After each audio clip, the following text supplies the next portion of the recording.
విధి ఆడిన ఆటలో దూరమైన ఈ అక్క చెల్లెళ్లను కాలం మళ్ళీ ఎప్పుడు కలుపుతుంది? జానకి పరిణయం మీ ఈటీవీలో.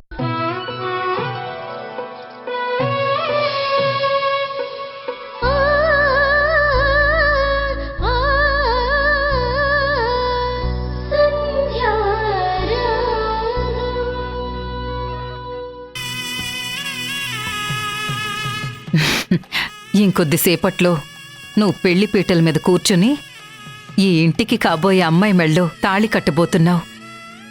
పెళ్లి కొడుకు మొహంలో సంతోషం ఉండాలే కాని బాధ ఉండకూడదు రాజేష్. అమ్మా, నేను నీ మాట కాదనలేను. నువ్వంటే నాకు ప్రాణం.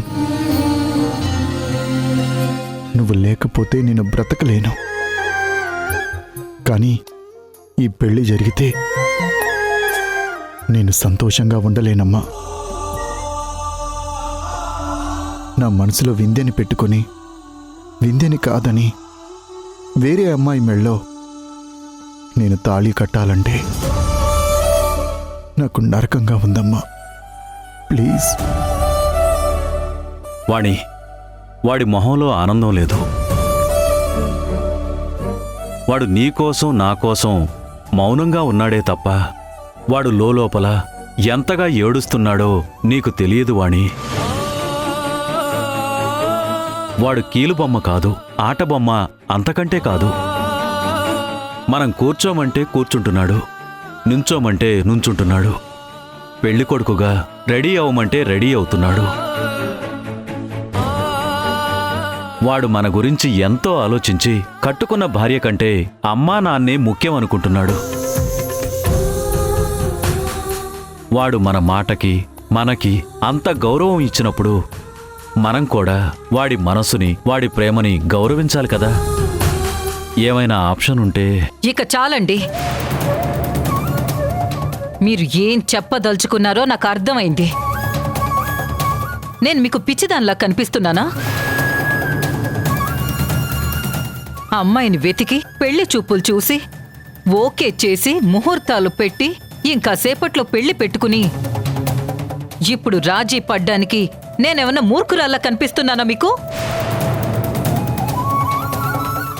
ఏదైనా ఒక నిర్ణయం తీసుకోవడానికి ముందే నేను 100 సార్లు ఆలోచిస్తాను. అలాంటిది ఒకసారి నేను నిర్ణయం తీసుకున్నాక తిరిగి ఒక్క క్షణం కూడా నేను ఆలోచించను. ఈ పెళ్లి జరుగుతుంది. ఆల్రెడీ పంతులు గారు వస్తున్నారు. ఏర్పాట్లన్నీ జరుగుతున్నాయి. రాజేష్, నువ్వు పెళ్లి కొడుకుగా పీటల మీద కూర్చుంటున్నావు. రమ్య మెళ్ళో తాళి కడుతున్నావు. ఇందులో ఏ మార్పు లేదు. అత్తయ్య, మీకు చేతులెత్తి వేడుకుంటాను. మీకు అగెయిన్స్ట్గా నేను పోలీస్ స్టేషన్కి వెళ్ళను, లీగల్గా వెళ్ళను. కోర్టుకెళ్ళి నాకు అన్యాయం జరుగుతుందని గొంతు చించుకుని చెప్పను.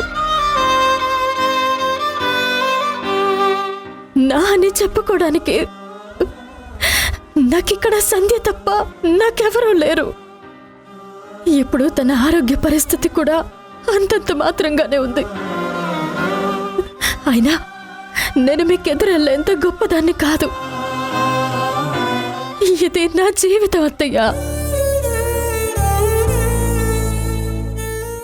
మంకు పట్టుతో మీరు మమ్మల్ని విడదీయొద్దు. నేను చేసింది తప్పే. మీ కాళ్ళు పట్టుకుని క్షమాపణ అడుగుతాను. నన్ను మాయన్ని మీరు వేరు చేయొద్దు ప్లీజ్ అత్తయ్య. వేరు చేసింది నేను కాదు, నువ్వు.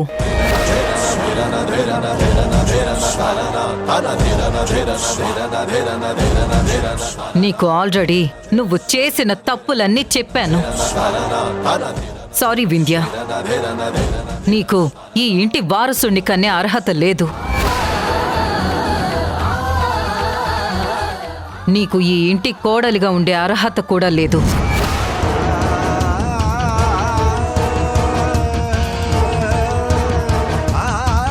నువ్వు ఎప్పుడైతే మా నిర్ణయాన్ని ధిక్కరించి మమ్మల్ని హేళన చేసి మాట్లాడావో అప్పుడే నీ స్థాయి ఇంకా తగ్గించుకున్నావు. నీ మీద గౌరవం కానీ అభిప్రాయం కానీ ఏమీ లేవు. నిన్ను తిట్టడం లేదు, కొట్టడం లేదు. మా దారి మేం చూసుకుంటున్నాం. ఈరోజు రాజేష్ మొహంలో ఆనందం లేదు. తాళి కట్టి మాత్రం ఏం ఉద్ధరిస్తాడని చెప్పి నువ్వు అనుకుంటూ ఉండొచ్చు. జీవితమే అన్నీ నేర్పుతుంది. ఒకసారి మెళ్ళో తాళి కట్టిన తర్వాత ఈ రోజు కాకపోతే రేపైనా సర్దుకుని పోతాడు. వాడు నిన్ను మర్చిపోతాడు. కొత్త అమ్మాయి జీవితంలోకి అడుగు పెడతాడు. ఇద్దరు కలిసి సంతోషంగా ఉంటారు. కూతుర్నో కొడుకునో కూడా కంటారు. ఒకవేళ పిల్లలు పుట్టే భాగ్యం లేకపోయినా వాళ్ళకి అబద్ధాలు చెప్పి మోసాలు చేసే పరిస్థితి ఇక రాదు.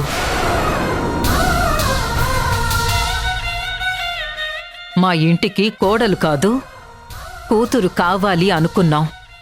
ఆ కూతురు స్థానానికి,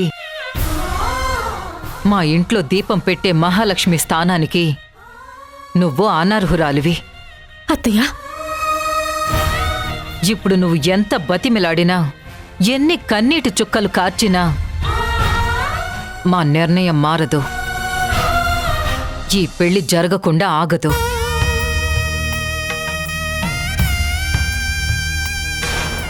ఏమండి, పంతులు గారు వచ్చారో లేదో కనుక్కోవాలి.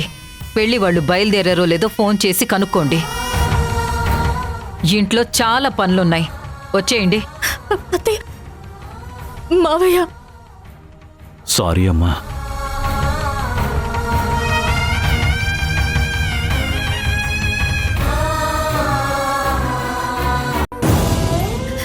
ఏమండి? భయం వేస్తోంది వింధ్య. పరిస్థితి చెయ్యి దాటిపోతోంది. ఇంకొద్ది క్షణాల్లో ఆ అమ్మాయి మెడలో తాళి పడితే నేను నీకు అందనంత దూరం వెళ్ళిపోతాను. అమ్మ రాజీ పడదు. ఈ సమస్యకి పరిష్కారం లేదు. నాకేం చెయ్యాలో అర్థం కావడం లేదు. పిచ్చెక్కుతుంది వింధ్య. ఏమండి, మీరే ఇలా మాట్లాడితే ఇంకా నేనేం చేయగలను? ఒంటరి దాన్ని అయిపోయాను. ఈ సమస్యకి పరిష్కారం చూపించేదెవరు? మన జీవితాల్ని నిలబెట్టేదెవరు? భగవంతుడా,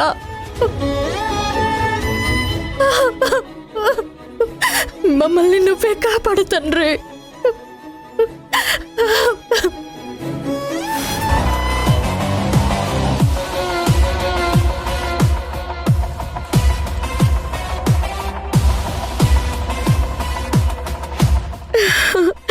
అబ్బా, నా కూతురికి నా దిష్టే తగిలేలా ఉంది.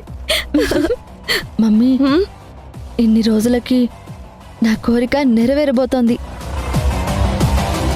ఈ గడియల కోసం ఎన్ని సంవత్సరాలుగా ఎదురు చూశానో. ఎప్పుడో ఈ ఇంటి కోడలు నవ్వాల్సిన దాన్ని, కానీ అవ్వలేకపోయాను.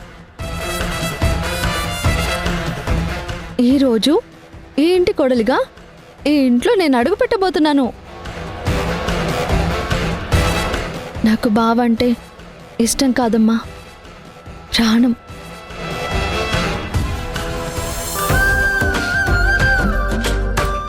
I love you Mounika. ఇక్కడి నుంచి మనిద్దరం హ్యాపీగా ఉందాం. వింధ్య వద్దు, ఎవ్వరు వద్దు. నువ్వు నేను ఈ ప్రపంచాన్ని ఏలేద్దాం. నీ ప్రేమ నాకు కావాలి.